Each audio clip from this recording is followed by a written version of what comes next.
nandito tayo ngayon para pag-usapan kung ano nga ba kay Tiff ang work-life balance. Nababalance niya ba talaga? Na-apply niya ba talaga to sa buhay niya? And yun, gusto ko lang malaman ang tungkol kay Tiff. So, yun. Unang tanong, ano ba para sa'yo yung work-life balance? What is your definition of work-life balance? Why don't you answer that muna? Like, why did you ask me about work-life balance in the first place? You might have something in mind. So let's say when you hear the word balance, what comes to mind? Balance, pantay, Pantay. equal, Okay.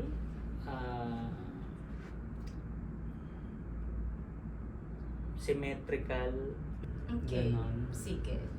So I guess that's something na we wanna debunk as a myth. Kasi when you say work-life balance, it's virtually impossible for, let's say, work and personal life to be equal. As you say, di ba? When you say balance, it's equal. So for some, siguro, they have successfully put a balance between work matters and personal matters. Pero for, katulad nga ng sabi mo kanina, di ba, you were struggling Yeah. in this particular area. So, may misconception dun sa part na yun. Kasi hindi naman talaga sila magpapantay. Mm. So, how I define work-life balance is that work matters and personal matters, they exist harmoniously with each other. So, coexisting sila.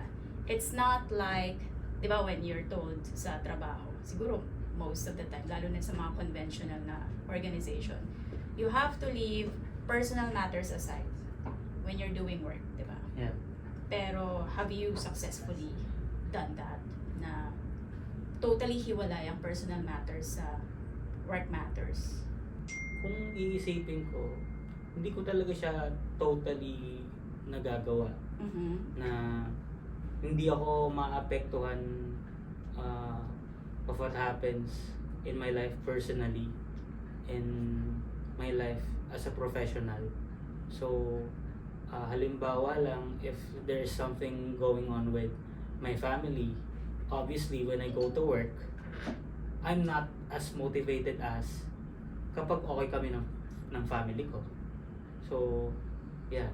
Okay, and then the same way, minsan naman, when you're supposedly with your family to spend time with them, di ba, parang you're bothered by work-related matters. Yeah. So, nangyayari din yun. Mm-hmm. So, it's really virtually impossible na paghiwalayin talaga sila, or if yun yung conception ng mga tao about balancing. So, when I say they coexist harmoniously, that means you are still able to excel at work. Pero you can still spend time doing the things that make you human.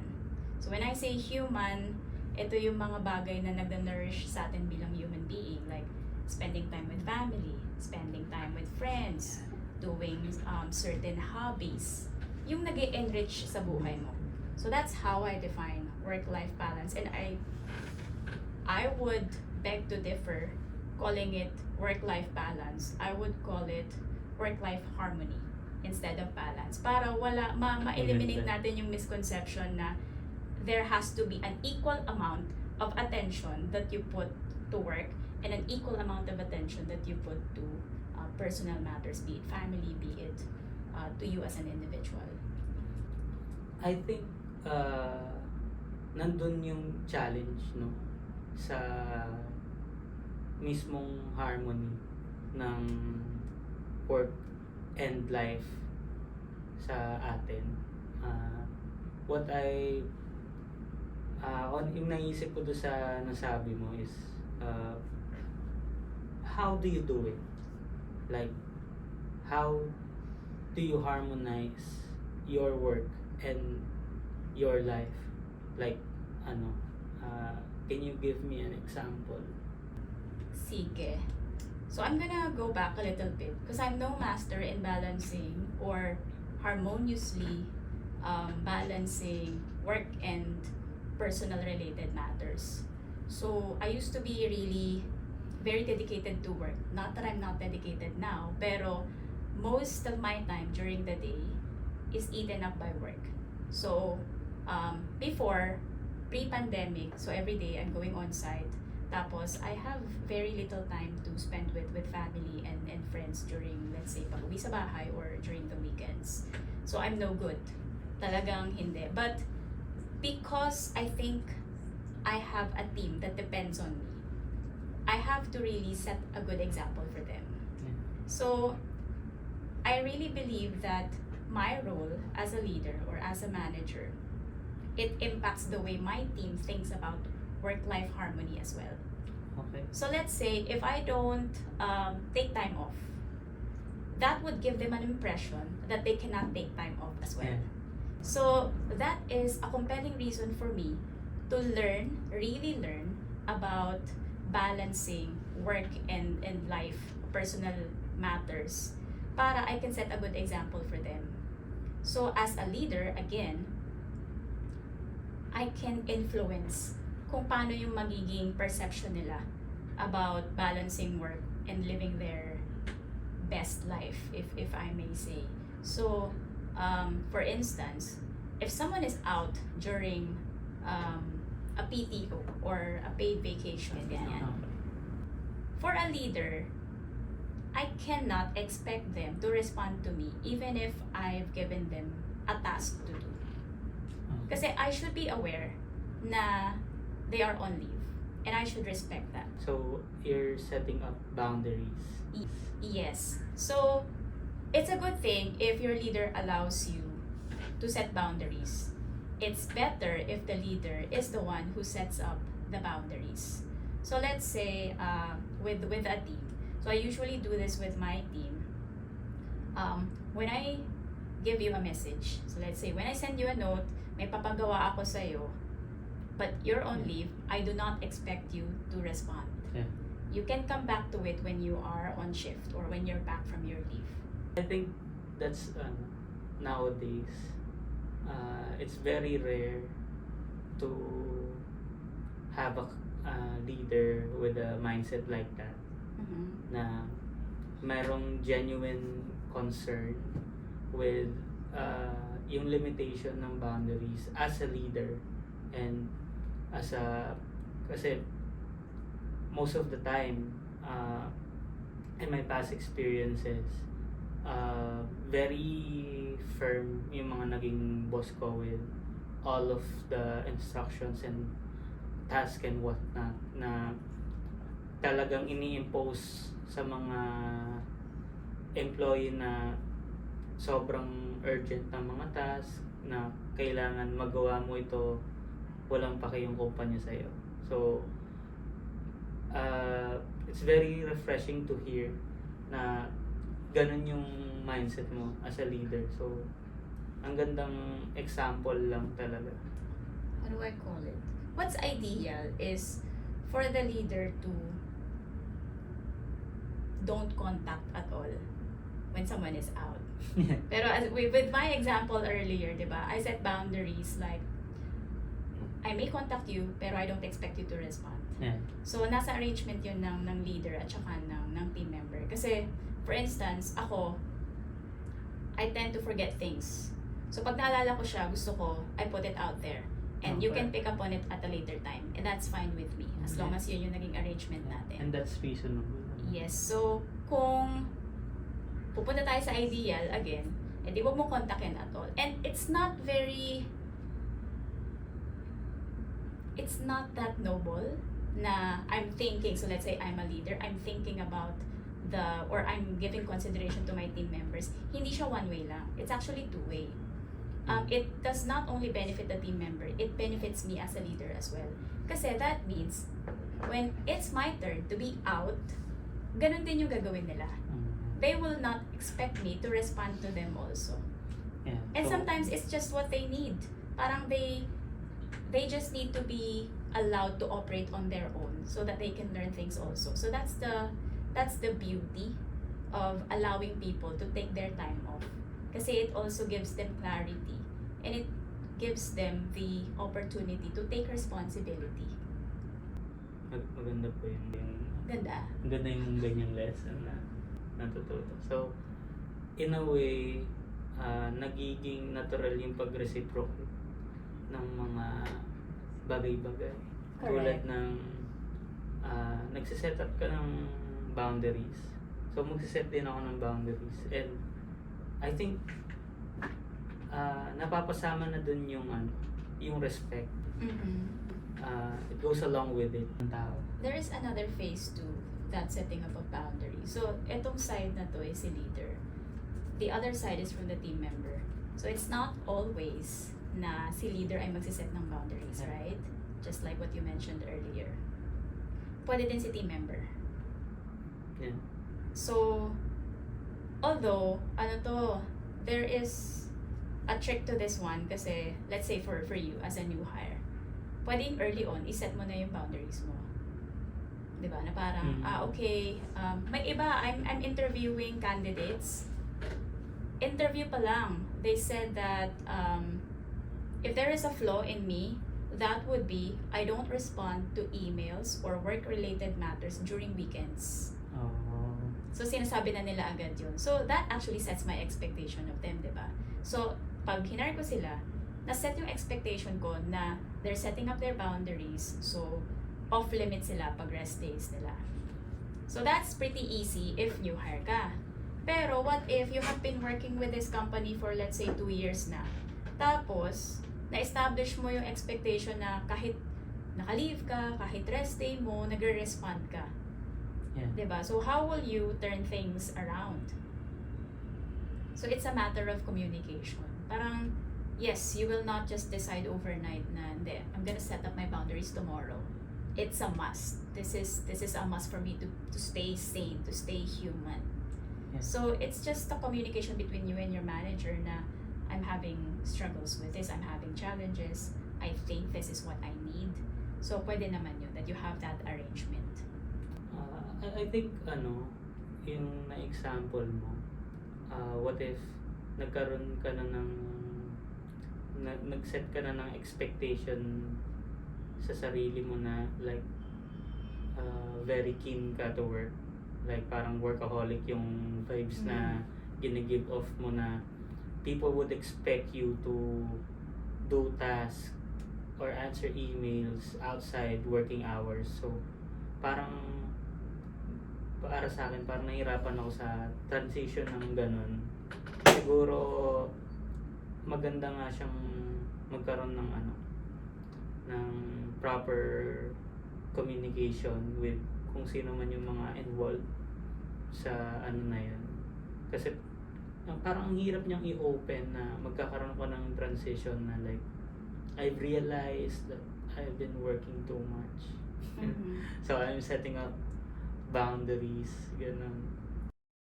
That's actually a double-edged sword if you think Yeah. about it that way. Kasi, if let's say, your transition took a 180-degree turn, so, pwede namang isipin na, slouching na si RV. Yeah. Hindi na siya dedicated, hindi na siya committed, nagbago na siya, ganon. So, you wanna do the transition little by little, and you wanna make sure that yung mga changes are communicated to the leader. So, for instance, kasi it can hurt your performance eh. Yeah. So, let's say you stopped responding when you're already out of shift. Diba? You have to make sure that your manager understands and does not equate responsiveness to performance. Kasi baka sabihin, ako, for instance, as your manager, I might say, dati si RV nagre-respond siya pag nag-message ako sa kanya ng ganito. Ngayon, hindi na. So, babawasan ko siya sa ganitong competency. Kasi hindi na siya ganun ka-responsive. So, hindi na siya reliable. So, I might make all sorts of assumptions because of the one thing that you change. So, you have to make sure na yung changes na gagawin mo is i-communicate mo ahead of time before you do them. So, if you suddenly want to stop responding or acknowledging tasks kapag outside shift mo na, you have to tell me na, Tiff, I think ganito, pwede nating gawin. I will let you know once I'm on shift. And then I will let you know 1 hour before my shift ends. So kapag may papagawa ka, pwede kong ma-accommodate pa in the remaining hour. And then after that, you wouldn't be able to contact me kasi I want to focus on something. I have a personal errand that I need to run. So, ito yung magiging arrangement natin. Ito yung magiging cadence natin. So, that's how a team member can adjust or make adjustment. Supposing na si leader is not the one who proactively sets boundaries. Does that help? Yeah. Babalik nga dun sa hindi lang yung leader yung magsiset ng boundaries, pero yung yung mga team members din. So I guess it will all rely on how clearly yung team member paano siya magsiset ng boundaries. So I think it lies heavily on clear communication and siguro understanding na din ng bawat isa, kasi I cannot speak for all team members and leaders kasi we're just so fortunate to have a leader like you na very open-minded. Very open-minded and tumatanggap ka ng ng opinion, and you somehow validate every opinion without having like a strong bias or response, in a way na matatanggap pa rin ng mga team members mo yung mga decision. Like ito, tulad ng ganito, in a way we're kind of setting up our boundaries while we are talking about work-life balance. So you mentioned earlier that you were struggling in this aspect, right? Yeah. Paano ka nagsistruggle? Actually, siguro yung nagkakaroon ng struggle kapag nagkakaroon ng problem sa personal Okay. na aspect. Kasi as far as mga problems naman sa work, hindi ko naman siya nadadala sa personal na buhay ko. Pero yung personal na buhay ko, most of the time, nakaka-apekto siya sa trabaho.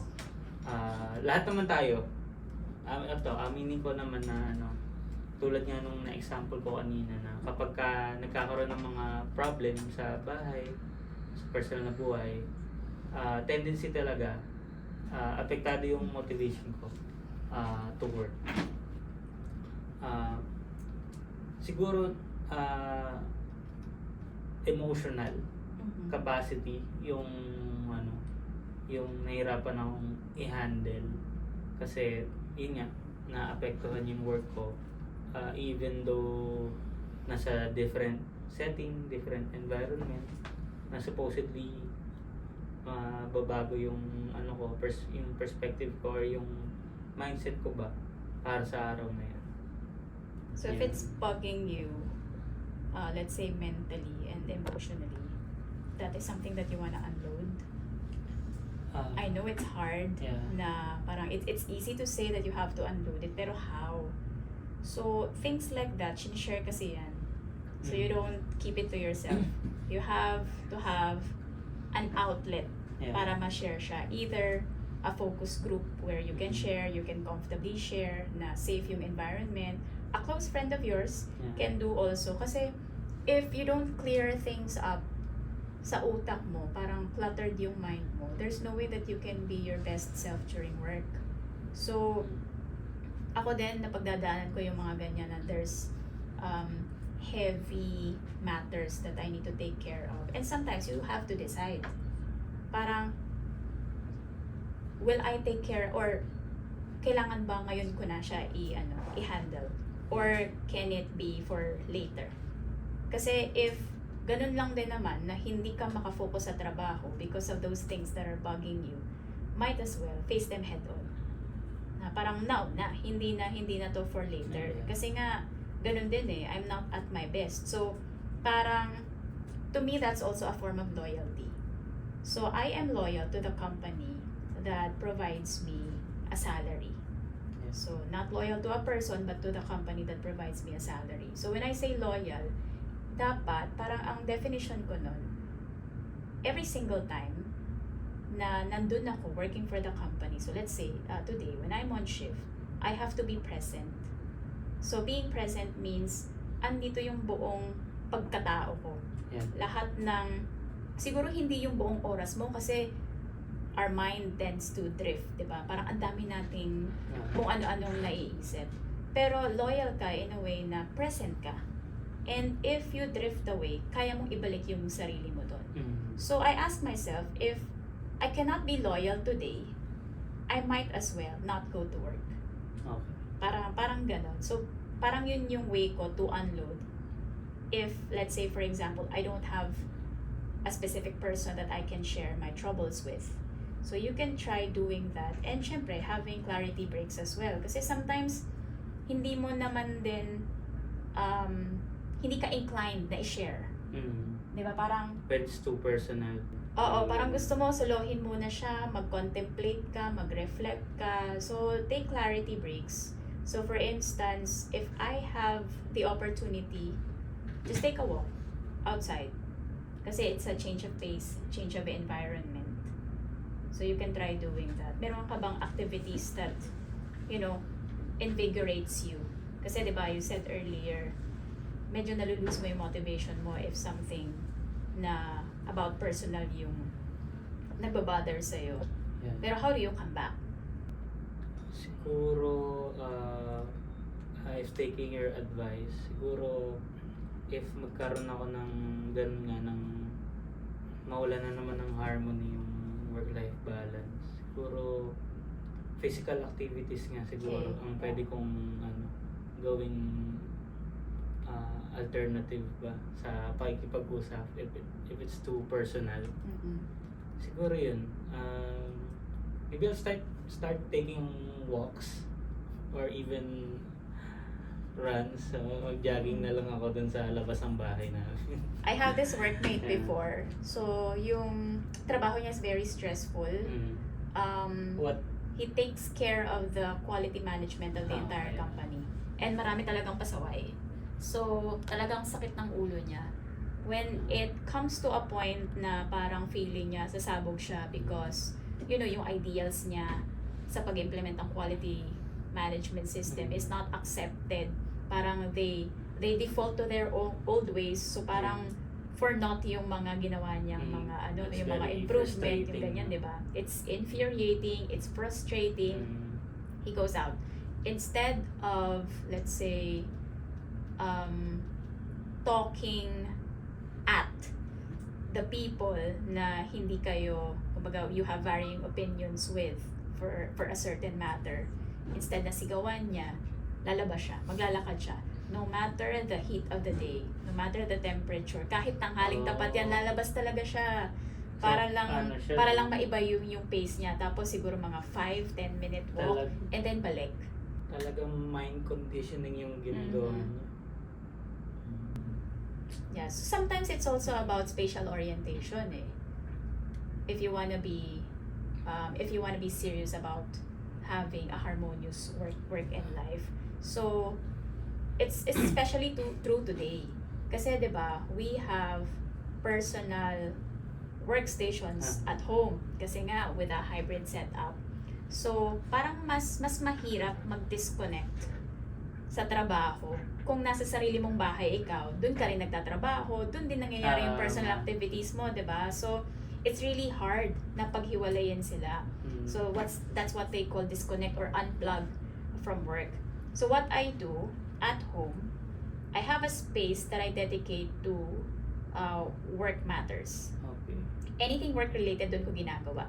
Strictly doon. Yes. So I try to be strict about it kasi when you do that, you actually program your brain na, so let's say when I'm sitting on this chair, I'm supposed to be working. Tapos, if I want to do something else, I'm so distracted, I want to do something else like write sa journal ko, I transfer to a different chair. Okay. So that different chair, when I sit there, it prompts me na I'm gonna do journaling Kasi at this time. you already primed yourself Yes. na Kasi ito, na-associate mo tama, yung tama. location doon sa activity.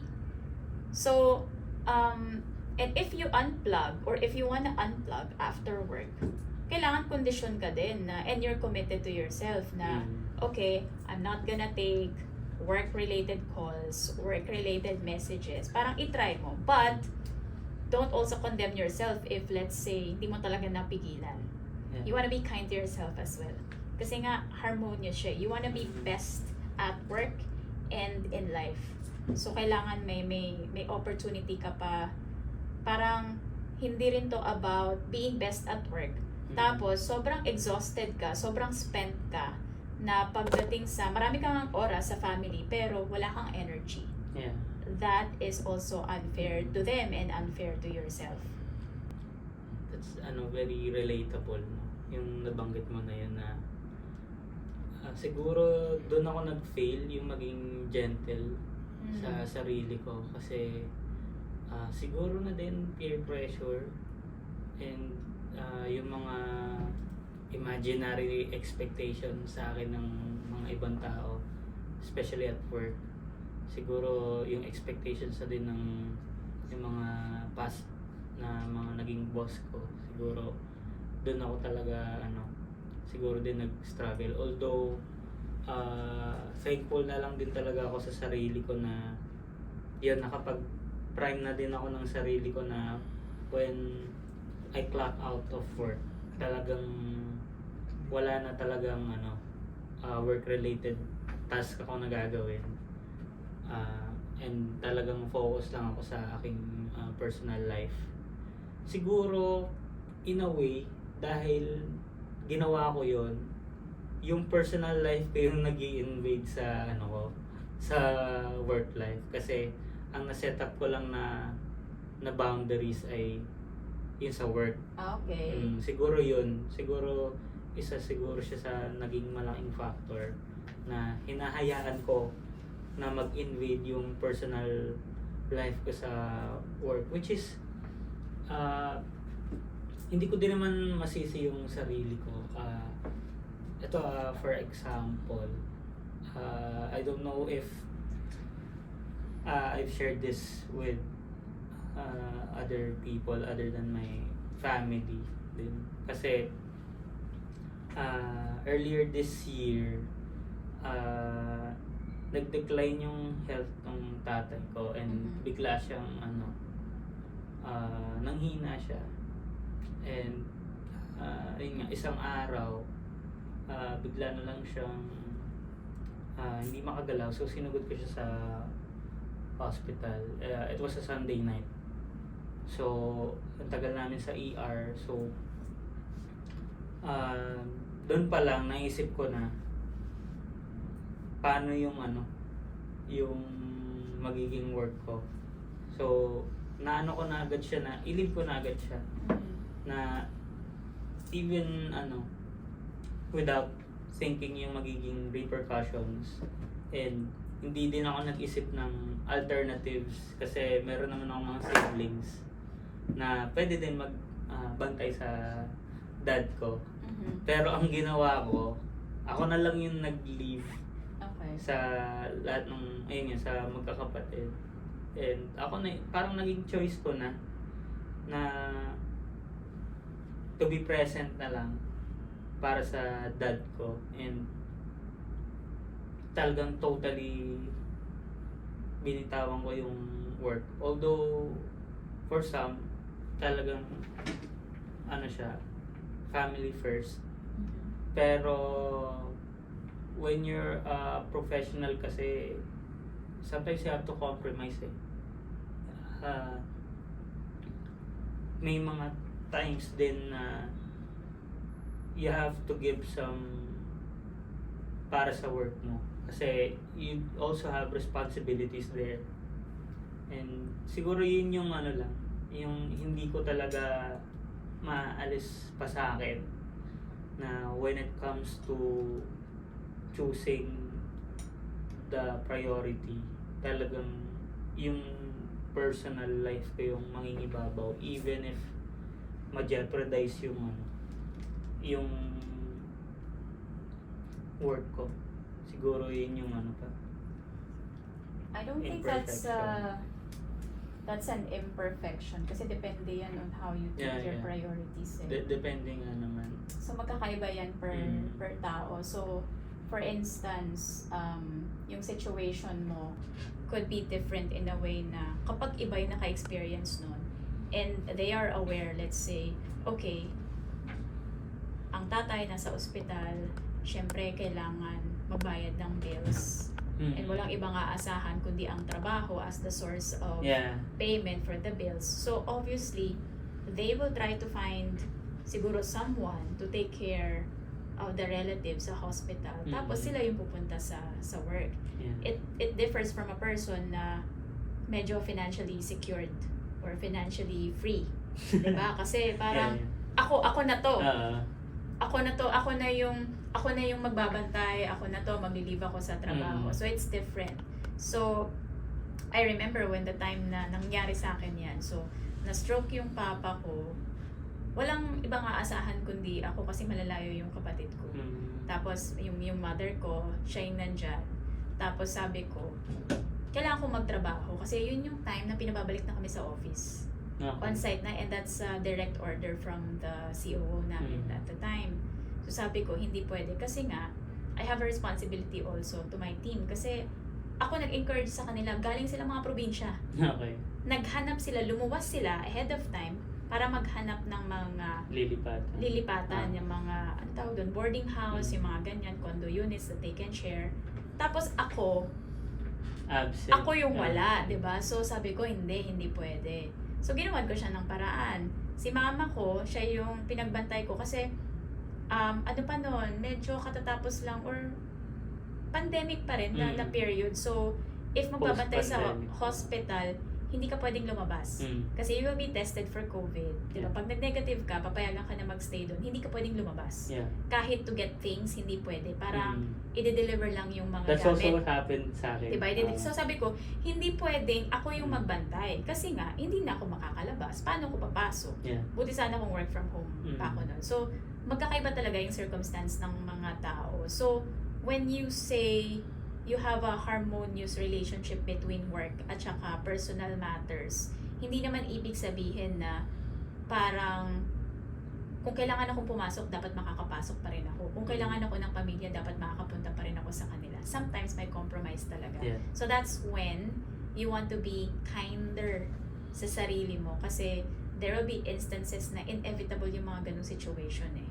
So dun ka lang parang just bank on the fact na if I'm kind to myself, I can think straight. I can be kind to others as well. So, people will be kind to me. Hopefully, yung trabaho will understand na kailangan ko munang mag-attend sa personal matters at this time. And my teammates also will understand. Kasi kung hindi mo maintindihan sarili mo, paano ka nila intindihin, di ba? Sa communication talaga nagre-rely yung mga ganung bagay. Importante talaga na naiintindihan tayo on what we are going through sa life in general na. So, okay. Ganda. Ang ganda yung naging usapan natin. Galing na, mga nare-realize ko ngayon araw na ito. Ah, nice. Nare-realize ngayong araw na ito talaga. It's really, na siya, clarity and, na siya beyond the desk. Wow! Yung mga, natin, na pag-uusapan na natin. So, how is it at work, or at home, tapos naka-shift ka? Anong itsura ng araw mo? Well, actually, pag nasa work ako, buong araw lang ako nasa room ko. Okay. Kasi, like I've said, I'm easily distracted sa mga personal na bagay. So, just to set a simple rule or a boundary, I will work sa room ko, which is wala naman akong ibang nakikita kundi yung laptop ko, ako lang. So it's my way to focus sa work. So although di naman like buong araw na nasa room ako, so when I take breaks or kakain lang ng Yeah. lunch ng mabilisan, I will bring down my laptop and eat with my family. Ganon. Siguro yun it's still a work in progress din para sa akin. Kasi nga I can say that I'm family oriented talaga. And for a family oriented guy to work at home, mahirap yung like to ignore your family na by choice. Kasi Kasi nandun na sila eh. Like, simple example lang like, what if bigla kailangan ako ng dad ko? Just a simple favor. Like, Harvey, pag-drag mo ako saglit dito. Okay. So, like I said, it's still a work in progress. So, sometimes, I would say, sorry that medyo, busy lang today. Is it that urgent? So, I would gauge Sorry, Dad. That yung tawag ko kasi. Masyado bang pang mayaman. So, sorry, ba yan? Mom. Sorry, Dad. Ganon. Pero yun, I would gauge din the situation na if it's not too urgent, then pwede naman siya some other time or later time. And yun, depende siguro din sa situation. Pero yun, I'm still working on setting boundaries for myself na din. And yun, para din siguro, para maintindihan ko din yung klase ng responsibility na meron ako since yun, I just started and I'm just starting to get a grasp on the whole picture as a project manager and yun, maging team member ko. Oh, wow. So, sige, can you run down yung mga naalala mo na mga practical ways? Kasi since you're struggling, parang which of them yung pwede mong ma-apply? Yun sa practical, well yun, nasabi ko yung pagsiset talaga ng boundaries. Okay, that's one. Pagset ng boundaries. And number 2 is yung clear communication. Okay. Which is ginagawa ko naman. Okay. Pero most of the time, kasi si Josh nga yung kausap ko and yung nagde-delegate ng task sa akin most of the time. Sa kanya na ako nag-i-inform if I will be out. Kahit anong activity. If I will be out, kasi like saglit lang, I would tell him din naman. So siguro kasama na din yung honesty. Yeah. Kasi ito, di ko naman nila lahat eh. Pero parang may choice yung tao na parang kung wala naman nagve-verify, parang Yeah. pwede siya magsinungaling eh. Pero sa akin kasi, wala naman akong magigain doon. So, I would just choose to be honest. And wala naman siyang like repercussions sa pagiging honest para sa akin. And at the same time, napapractice ko talaga yung yung communication.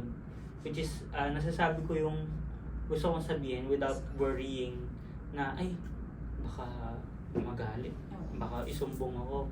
Yung mga ganong klaseng bagay na thankful din ako sa ganong klaseng setup na I can speak my mind without the judgment. Although may konting judgment paminsan-minsan. Pero more on judgment. more on Hindi mo naman siya, yun more on maiiwasan. yeah, more on siya pag-a-analyze lang naman ng mga nasabi ko. So na-appreciate ko lahat 'yun. yun sa team kasi Good for you. na-appreciate ko yung mga ganong bagay. Nasabi ko pag magsisiyara ako saglit. So, napaka-elaborate ng clear communication sa Yeah. kanya. No? So, setting boundaries. Yeah. Clear communication, Yeah. that's also part of setting boundaries. Clear communication with workmates, clear communication at home. So, when you say na hindi pwede ngayon pwede bang mamaya yan, Yeah. yung mga ganyan. So, having clarity breaks para ma-re-energize ka, Yeah, ma-invigorate Yung ka. pala, clarity break. And then taking on hobbies para meron kang outlet. Kung hindi ka nagtatrabaho, meron kang gagawin. Yeah. And then planning. So let's say you have leave application so for a certain day, plan the day para Yeah. ma-maximize mo siya and you don't end up working like Yeah. me sometimes. I think sana hindi ko naman ma-experience yan. Kasi Kung magpaplano ka, kasi masayang yung leave eh. Kasi Oo. unpaid pa eh. lalo na kaya kasi di ka pa regular. Yeah, pero so far, naman, I've yet to experience Mhm. that. Hopefully, hindi, no? Kasi it means I failed planning. Yeah. Yun. Pero it's a good thing to take note of. Hindi lang mag-leave basta-basta just for the sake of compliance. Yep. And then sixth, ano yung sixth? Ano pa? Meron pa tayo. Having dedicated location. Ayun. For a certain activity. Dedicated location. I'm still working on that. Try mo. Effective siya. Dedicated work location. Siguro, kasi, I'm still in the process of renovating my room. Wow. Kaya, Sorry, Dad. Yeah. Tapos, in the process of renovating my room. Yeah. Okay. Sa ngayon, nasa lapag pa ako. Okay. Sige, hopefully mag-promote ka na. Nasa lapag pa ako. Punta ka na sa desk. And, lang ako ng foldable na, yung lap Okay. na table. Oo. If you know what I mean. Yeah. And then last, pero very important, is to be kind to yourself. Yeah. Parang if you're not doing exactly what you hope to be, diba? What you hope to be doing to harmoniously, for work and personal matters to harmoniously exist, just be kind to yourself. Yeah. So take note of that. Very helpful naman yung naging usapan natin. And sabi ko nga sa'yo na ang ganda. Ang ganda ng mga nasabi mo. So share mo yun sa kanila. Golden. So, yun. Hopefully, meron kayong nakuha, natutunan sa naging usapan namin ni Tiff. And hopefully din, sana na-inspire kayo to do these tips and ma-apply sa sarili nyong buhay. And magkaroon din kayo ng time, moment to reflect din. Meron ba kayo na work-life harmony? Nice.